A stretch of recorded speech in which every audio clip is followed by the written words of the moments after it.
തേങ്ങാവെള്ളം ആരോഗ്യത്തിന് അപകടമോ? ഒരു ഗ്ലാസ് തേങ്ങാവെള്ളം കിട്ടിയാൽ കുടിക്കാതെ വിടുന്നവരല്ല നമ്മളാരും. തേങ്ങാവെള്ളം ആരോഗ്യകരമാണെന്ന് എല്ലാവർക്കും അറിയാവുന്ന കാര്യവുമാണ്.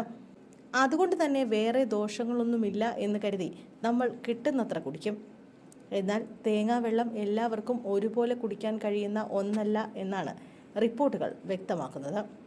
തേങ്ങാവെള്ളത്തിൽ ധാരാളം ഇലക്ട്രോലൈറ്റുകൾ അടങ്ങിയിട്ടുണ്ട്.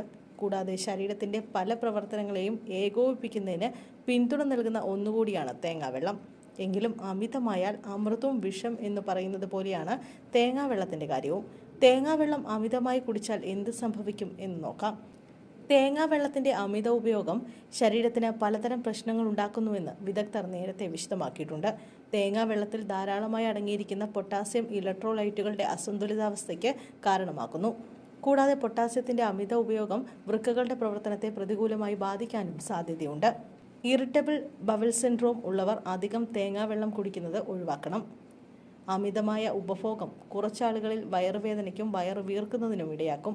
രക്തസമ്മർദ്ദം കൂടുതലുള്ള ആളുകൾ തേങ്ങാവെള്ളം അമിതമായി ഉപയോഗിക്കരുതെന്നാണ് റിപ്പോർട്ടുകൾ വ്യക്തമാക്കുന്നത്.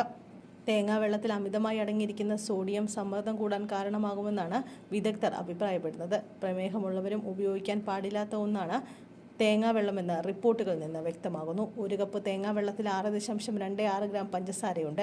അതിനാൽ പ്രമേഹ രോഗികൾ തേങ്ങാവെള്ളം കുടിക്കുന്നത് ഒഴിവാക്കണം. പ്രമേഹമുള്ളവർ ദിവസവും തേങ്ങാവെള്ളം കുടിക്കരുത്. മറ്റ് ജ്യൂസുകൾ കുടിക്കാൻ പറ്റാത്തതിനാൽ തേങ്ങാവെള്ളം കുടിച്ച് സന്തോഷിക്കുന്ന പ്രമേഹ രോഗികളുണ്ട്. എന്നാൽ ഇത് ശരീരത്തെ പ്രതികൂലമായി ബാധിക്കും.